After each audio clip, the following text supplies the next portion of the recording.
Hello, everybody, and welcome to Solved. I am your host, Libby Hellmann, at least I think I am, and I am the author of 15 wonderful crime thrillers, and I'm very curious about how other writers do it, so I'm especially happy to have a very special guest and a kind of different show today. My guest is Emilie Le Beau Lucchesi, and she is the author of a true crime book called Ugly Prey. And we are going to talk about that and more. It's been published by Chicago Review Press. It's $26.99. And it's about a woman who was convicted of murder and then exonerated later. It combines three of my favorite subjects: murder, women, and history, and a fourth one, Chicago, too. So welcome, Emilie. Thank you for having me. It's my pleasure. I do want to mention that if you happen to be watching this live, please use the button below the player, and you can submit a question to Emilie, and we'll try to answer it during the show. And most importantly, order a signed book. Emilie will be happy to sign the book after the show, and we hope that after you talk to her and while we're talking to her, you will see what I saw in the book, which is, I couldn't put it down once I started. Thank you.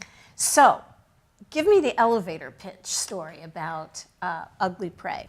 So Ugly Prey in 1923, Sabella Nitti was on trial for the murder of her missing husband. And there was no evidence, no proof, and really no positive ID on the decayed corpse found in a Berwyn drainage ditch.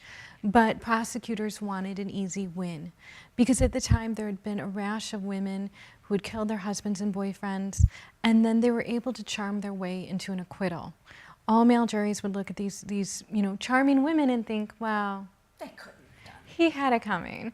So in Sabella, they saw easy, ugly prey. She was a pretty recent immigrant from Bari in Italy, so she spoke Barese. She spoke. Well, you mentioned that a lot Yes. during the story. How different is Barese from Italian? So I reached out to an expert in linguistics at Oxford University, and he said it is distinct as an English and a Dutch speaker trying to talk. Really? So it's very, very hard, depending on what dialect of Italian the person speaks, how they can relate to somebody who speaks only Barese. Now, let me back up for a second, because I should have asked you before we got into it. How did you stumble across the story? So I saw the picture we have here on the cover. I saw this in. Can you show the cover? Can we show a close-up of the cover? There we go. There we go. So I saw this in a book called The Girls of Murder City in 2010 by Douglas Perry. And he wrote about the women who inspired the movie Chicago. And he primarily focused on the reporter Maureen Dallas Watkins, who came to Chicago for a couple months, it somehow got in at the Chicago Tribune, and then left and went on to write the play Chicago. And Sabella was just kind of a minor character in that book, if I can use the word character, subject, figure, whatever you want to say. And I saw this picture, and I just... She was so different than the other women so different. Who had been, yeah. And I, the papers I'd read, they called her ugly, they called her a crouching animal, and I didn't see that. I saw her as a very scared individual. And I thought to myself, I think there's a chance she was really innocent, and that it never got fully proven. But you didn't know that when you started? No, I know. I mean, I suspected. I wanted to know more her story, and I have an interest in Italian-American women's history. Part of my family is Italian, and it's something that I wanted to research more, the female experience in Italian-American history, and so it was an opportunity for me to do both. So how long was it when you went into the research before you realized that she had been exonerated with a second trial, or with the appeal, right? So, that I knew. I knew the outcome, but to actually know the details of the case and to know what happened and what this woman went through, I would say that there was these key moments in 2015. I began researching it towards the end of 2013, and then throughout 2014, and then I was actively writing in 2015. And as I'm kind of putting it together, almost like a puzzle, each piece, where I would see these moments where, you know, I'd almost have to laugh out loud. Like, there's no way this woman was guilty. This was such a miscarriage of justice. I know that your theme is that the reason she was found guilty was because she was ugly, she couldn't speak English, she was illiterate at the time. But do you think that there was, what other things were at play? Well, there was, you know, I think at the time, you know, Italian Americans in the 1920s were seen as invaders. You know, we have to look back. This is after World War I. We have changing quotas regarding immigration, regarding immigrants from Southern Europe, and then who the Italian Americans were in Chicago, and that was at the time the most violent ethnic group, statistically. And so I think that a lot of it was she was ugly. I think a lot of it was that she didn't understand what was happening to her. And then she didn't have in her first trial counsel that could adequately represent her. Yeah, let's get, you know, what struck me when I was reading about, you found a trial transcript, right? Yes, 700 pages of it. Oh my gosh, how did you find it? I mean, was it difficult to find, or was it filed the way it should have been? This particular one, no. This one was really easy. I went, because I've requested others, transcripts from the Illinois State Archives. This one they just had on CD-ROM, because, you know, you never read about it, but I guess a couple legal scholars had asked for it, and somebody already did the dirty work for me. I've requested other transcripts, and that's a total, like, you either have to go to Springfield yourself, or you have to beg for it, and please, and I'll give you my credit card, and like, just, please let me see this trial transcript. This was 700 pages. They sent it up to me on CD-ROM. Wow. And then it was going through it, and then the trial transcript is completely out of order as to, like, it is in order as to how it happened in real life, but not as to how it happened outside of court. So real time for court, but they would just jump around, and they would start with different things. Wow.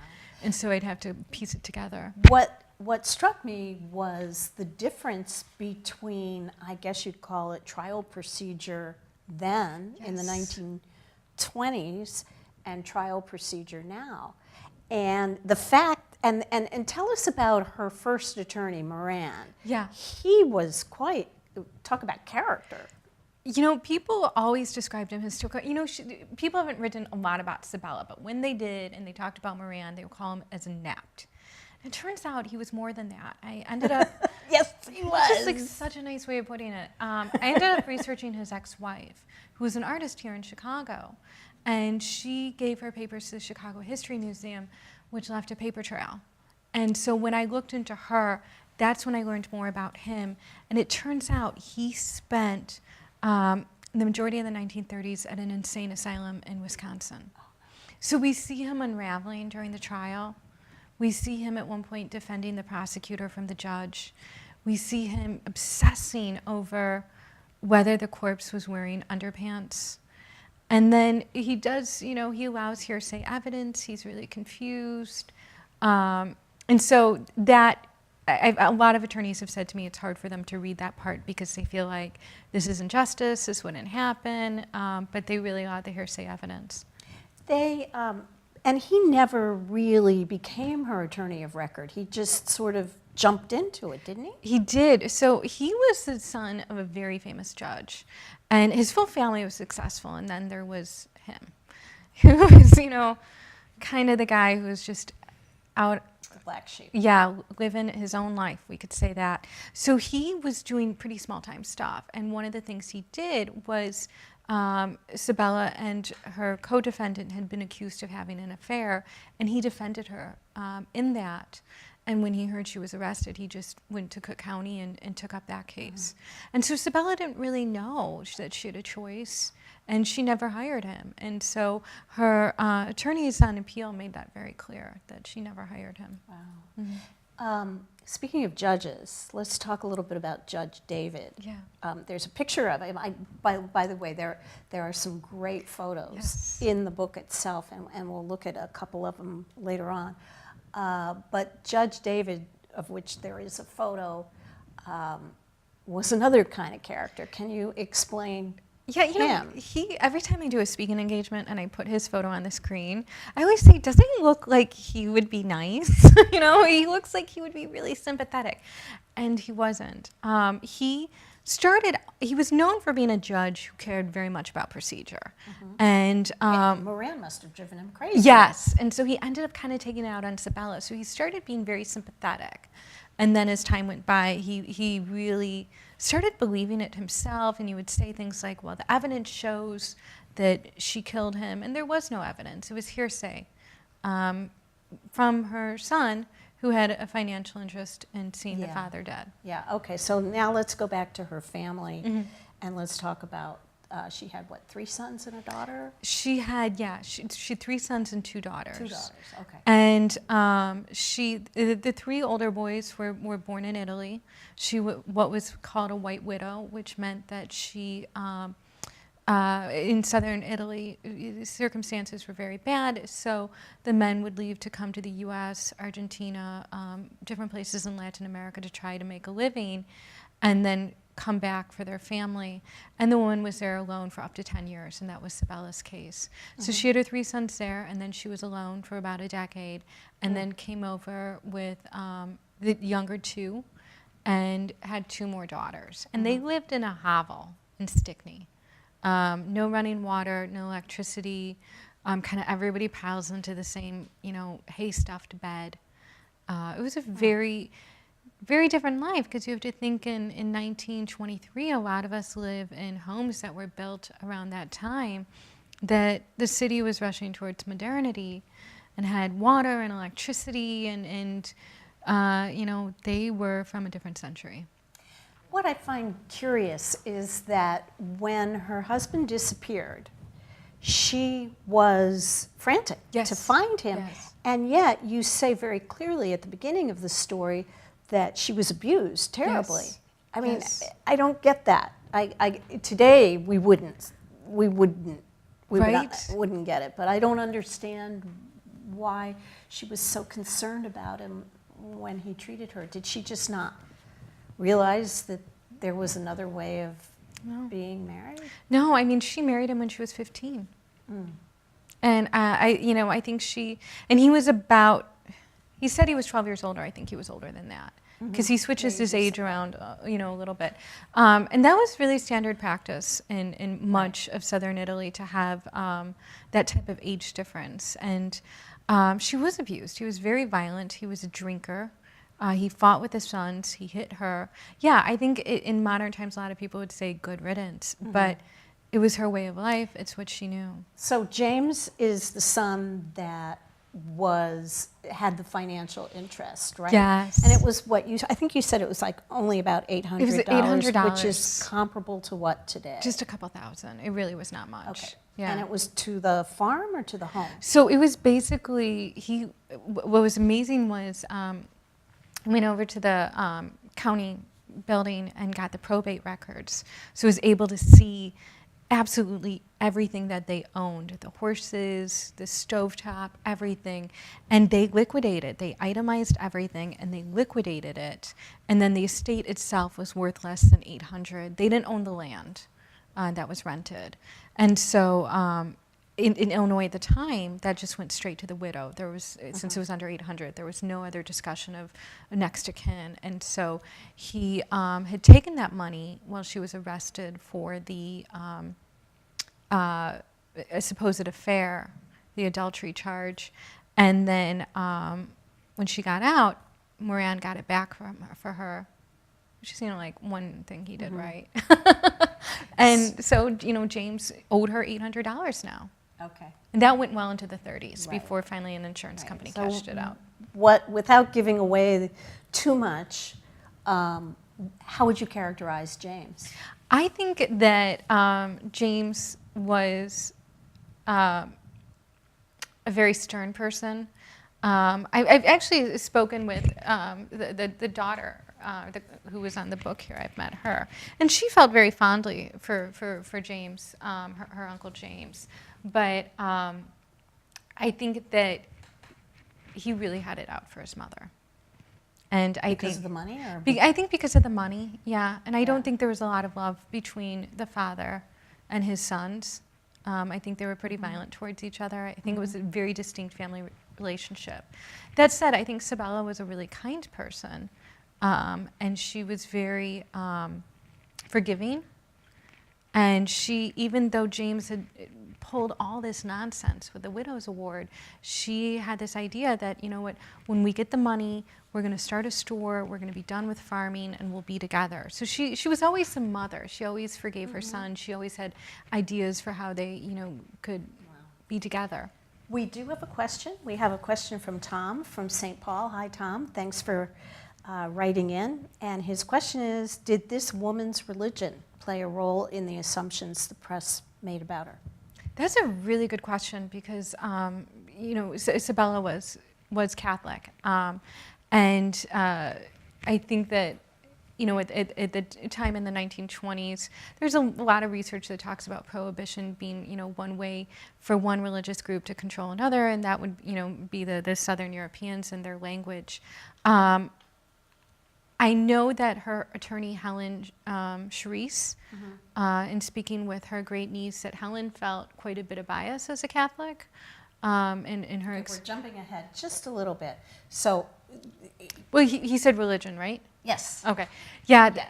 Oh, well, okay. That's all. That's all I kind of got. Okay. For religion, I think it's more that it was more her Italian American status, more so than religion.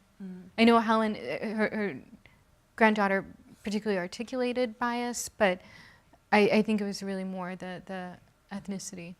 So, in terms of the story, she was convicted. She went back to prison. She had been in prison for a while. Then there was a second. Was it the appeal that Helen Charisse got involved in, or was it a Yes. So yeah. the timeline was she was after her husband went missing, that awful Sheriff Dasso. Right. So we forgot about that. Yeah, we'll have to talk about him. He couldn't get Sabella on any murder charge. He had already tried before a grand jury, and they were like, "Get out of here." So he came up with this ridiculous adultery and fornication charge, which at the time, it might actually still be on the books, but it came up in Illinois in the mid-1800s for when Mormon settlers were moving through. It was the adultery charge was a way to get them to keep moving by saying you couldn't openly live out with someone outside your marriage. So he was just, Peter was just a farmhand, but it was a way for Dasso to lock them up. And he shopped it around to different jurisdictions and got my hometown of Oak Park to agree to it. So she had a way to go see a magistrate. So she was in jail from September of 1922 to December. And then she was out again, and then the corpse was found May of 1923. And she was in jail all through 1923 and 1924. Right. Okay, and then Charisse got involved. There was an appeal, Yes. correct? And that's when she was vindicated and exonerated. Yeah, correct? but that took a very long time.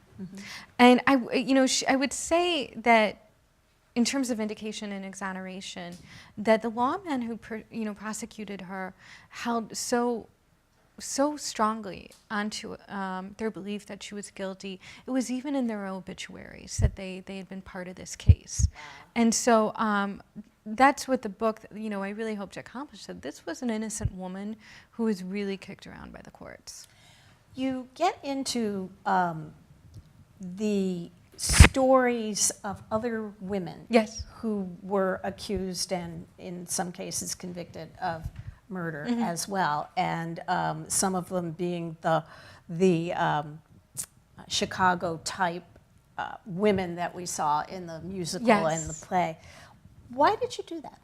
So I did it because the first thing I wanted to do was to look back at this narrative. You have the musical Chicago, you have the movie, the stage play, and then you have just a few other works, Perry's 2010 book being an example of that, where Sabella is just a bit character.